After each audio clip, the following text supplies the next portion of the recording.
কিছু অনুভূতি চিঠির ভাঁজেই ভালো থাকে, আর কিছু চিরকুট বদলে দেয় জীবনের গতিপথ। নৌসেন আহমদ রোদেলার জনপ্রিয় উপন্যাস নীল চিরকুট এর ভয়েস ওভারে আজ আমি থাকছি আপনাদের সাথে। গল্পের প্রতিটা শব্দ আজ কথা বলবে আপনাদের কানে। গ্রীষ্মের তাণ্ডব শুরু হয়েছে মাত্র। আকাশে তেজস্বী সূর্য, রোদের তাপে উত্তপ্ত হয়ে উঠেছে পিচ ঢালা রাস্তা, ফুটপাত। শাহবাগ জাতীয় গ্রন্থাগারে দ্বিতীয় তলার ফ্যানগুলো দ্রুত গতিতে ঘুরছে। চারপাশে পিনপতন, নীরবতা। ভ্যাপসা গরমে ঘেমে নিয়ে চাকরির বই ঘাটছে বিভিন্ন বয়সের পাঠক। গ্রন্থাগারের একদম কোণার দিকে বিরক্ত ভঙ্গিতে বসে আছে নীরা। সামনে রাখা বইয়ের এক আধ পাতা উল্টে পাল্টে দেখে নিয়ে ফিসফিস করে বলল, তুই কি তোর পাগলামোটা বন্ধ করবি না নুমু? এইভাবে আর কতদিন? সহ্যের একটা সীমা থাকা উচিত। তোর কি বিরক্ত লাগে না? নম্রতা জবাব দেয় না। সামনে থাকা চিরপরিচিত ফিলোজফির বইটায় আবারও উল্টে পাল্টে দেখে। বাইরের মলাটের নিচের দিকটা তীক্ষ্ণ দৃষ্টিতে তাকিয়ে থাকে। নীরা এবার চেতে উঠে বলল, আর কতবার দেখবি এই বই? 3 বছর ধরে তো দেখছিস, কিছু পেয়েছিস? নীরার উঁচু স্বরের কয়েক জোড়া বিরক্ত চোখ তাদের উপর এসে পড়ল। নীরা ঝটপট গলার স্বর নিচু করল, চাপা ফিসফিসিয়ে বলল, নুমু, পাগলামো করিস না। আজকাল যুগ এমনটা শুধু কল্পনায়। কেন এত সিরিয়াস হচ্ছিস বলতো? 3টে বছরে কি থেকে কি হয়ে গিয়েছিস জানিস? একবার তাকিয়ে দেখেছিস নিজেকে? এটা 1919 নয়, এটা 2019। বোঝার চেষ্টা কর একটু। নম্রতা জবাব না দিয়ে উঠে দাঁড়ালো। হাতের বইটা নির্দিষ্ট জায়গায় খুব যত্ন করে রাখলো। ডান হাতের আঙুলগুলো দিয়ে খুব যত্ন করে ছুঁয়ে দিল বইটা। সাথে সাথেই বুকের ভেতরে উঠলে উঠল এক দলা কান্না। নম্রতা মুখ ফুলিয়ে নিঃশ্বাস ফেলল। এদিকে ওদিকে তাকিয়ে চোখের জল গড়ালো, আটকালো। আর কত কাঁদবে সে? প্রতিটি দিন তো এমনই হচ্ছে, প্রতিটি মুহূর্তই তো নিঃশ্বাস আটকে আটকেই বেঁচে থাকছে সে। নীরা দীর্ঘশ্বাস ফেলে উঠে দাঁড়ালো। নম্রতার কাঁধে আলতো স্পর্শ করে বলল, ক্লাস টাইম হয়ে গিয়েছে দোস্ত, এবার তো চল। আর কতক্ষণ থাকবি? নম্রতা ছোট নিঃশ্বাস ফেলে বলল, চল। কথাটা বলেও কয়েক সেকেন্ড দাঁড়িয়ে থাকে নম্রতা। এক দৃষ্টিতে তাকিয়ে থাকে ফিলোজফির ময়লা হয়ে আসা মলাটটার দিকে। তারপর ধীরে গম্ভীর পায়ে বেরিয়ে যায়। নীরা খানিক অসহায় দৃষ্টিতে তাকিয়ে থাকে। ছোট্টবেলার উচ্ছল বান্ধবীটির এমন বদলে যাওয়া দেখে বুকের ভেতর চিনচিন ব্যথা করে ওঠে। মনটা সেই অজ্ঞাত পুরুষের প্রতি ভয়ানক রাগে ফুঁসে ওঠে, পর মুহূর্তেই নিভে যায়। কে জানে আদৌ সে পুরুষ নাকি মহিলা। ভার্সিটি ক্লাস শেষে রোকেয়া হলের দিকে হাঁটছিল নম্রতা আর নীরা। বরাবরের মতোই চুপচাপ নম্রতা, নীরার গল্প ঝুড়ির নীরব শ্রোতা। নীরা ছোট থেকেই কম কথা বলে মেয়ে, আর নম্রতা চঞ্চল। কিন্তু সেই অ্যাক্সিডেন্টের পর অদ্ভুতভাবেই বদলে গেল সব। নম্রতা চঞ্চলতা শরতের শিউলির মতো ঝরে পড়ল। দুই বান্ধবীর মধ্যে তৈরি হলো বিস্তর নীরবতা। সেই নিশ্চুপতা দূর করতে ইন্ট্রোভার্ট নীরা নিজেকে প্রকাশ করতে শিখল। নম্রতাকে ব্যস্ত রাখার চেষ্টা করতে লাগলো, কিন্তু নম্রতা আটকে থাকা মনটা আর সচল হলো না। হাজারো ব্যস্ততা আর হাসির মাঝে এক চিলতে উদাসীনতা তার চোখে মুখে দৃঢ় বসতি গেড়ে বসল। সেই দৃঢ় বসতিকে নাড়িয়ে দেওয়ার ক্ষমতা কি নীরার আছে? রোকেয়া হলের প্রধান ফটকের কাছে আসতেই হঠাৎই দাঁড়িয়ে পড়ল নম্রতা। নীরা নম্রতাকে থেকে কয়েক পা এগিয়ে গিয়েছিল। পেছন ফিরে ভ্রু কুঁচকালো, বলল, কি রে, দাঁড়িয়ে পড়লি যে, কি হয়েছে? নম্রতা জবাব না দিয়ে ফটকের পাশে দাঁড়িয়ে থাকা মেয়েটির হাতের দিকে তাকিয়ে রইল। মেয়েটির হাতে 10-12টা পাতলা নীল রঙের কাগজ রোল করে ধরে রেখেছে হাতে। নীরা জবাব না পেয়ে নম্রতার দৃষ্টি অনুসরণ করে মেয়েটির হাতের দিকে তাকালো। তারপর নরম কণ্ঠে ডাকলো, নুমু। নম্রতা ছোট নিঃশ্বাস ফেলে তাকালো। হাসার চেষ্টা করে বলল, কিচ্ছু না, চল। নীরা দীর্ঘশ্বাস গোপন করে মাথা নাড়ল। নম্রতার গোপন রাখা অশ্রুগুলো যে আজও বেহায়ার মতো ঝরবে তা বেশ বুঝতে পারছে নীরা। এমনটাই তো দেখে আসছে দিনের পর দিন। 1-2 সপ্তাহ ঠিকঠাক যায়, তারপর আবার শুরু হয় নম্রতার ধুকে ধুকে কান্না। আচ্ছা, এত বড় মেয়ে কি এত আবেগ সাজে? নীরার আপ্লুত মস্তিষ্কর উত্তর দেয়, ছোট বড় কি, মেয়ে মানেই তো আবেগের আটখানা। হলে পৌঁছে প্রয়োজনীয় কাজগুলো বেশ স্বাভাবিকভাবেই করলো নম্রতা। গোসল খাওয়া শেষ করে বিছানায় গা এলালো। বিছানায় গা এলিয়ে দেওয়ার পরেই উপলব্ধি করলো সে ভীষণ ক্লান্ত। শরীরের ভারটা বোধহয় আর বয়ে চলা যাচ্ছে না। মাথাটা ঝিমঝিম করছে।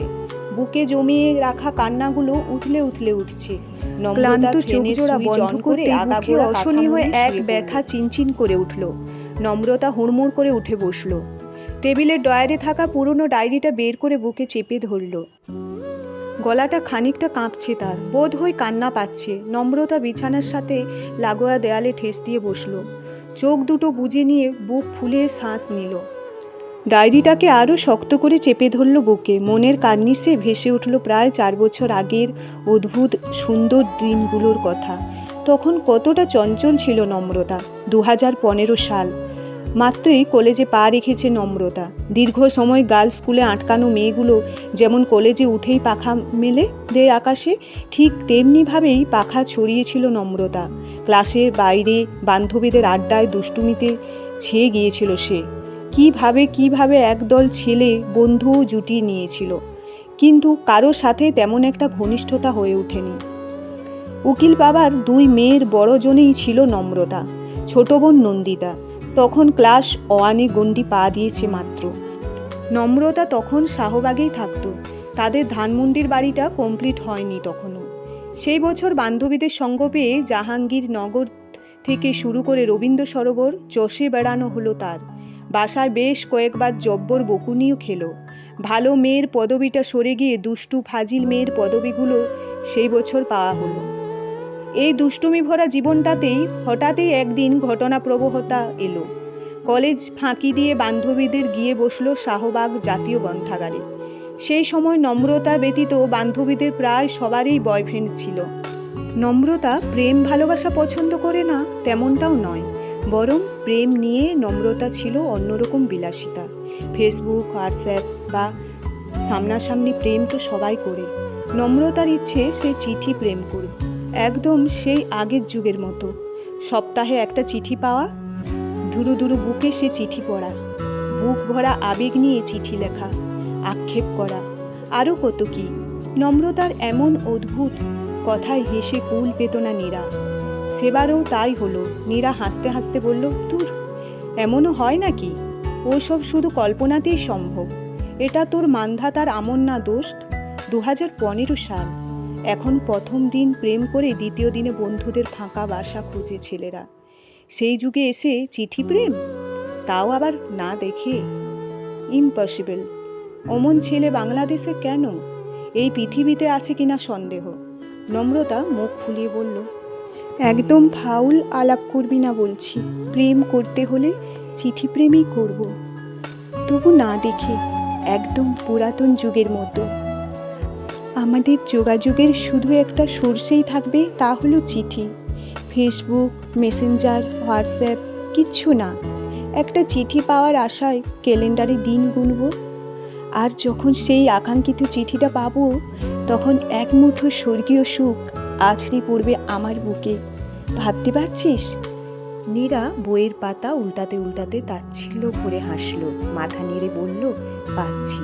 তুই যে দিন দিন পাগল হয়ে যাচ্ছিস তা বেশ ভালোই বুঝতে পারছি আমি। শোন দোস্ত, একলা আগলা স্বপ্ন দেখা বন্ধ কর।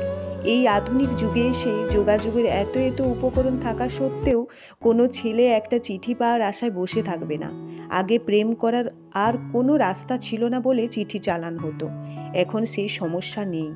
যে জিনিসটা সহজে পাওয়া যাচ্ছে তার জন্য এত আক্ষেপ কেন?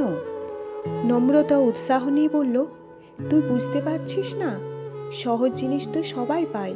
ভালোবাসা এতটা সহজ হয়ে গিয়েছে বলেই তো এখন আর তার কোনো মূল্য নেই। প্রথমবার দেখা হলো, দ্বিতীয়বার দেখা হতেই বলে দিল আই লাভ ইউ, মানে কোনো ফিলিংস নাই।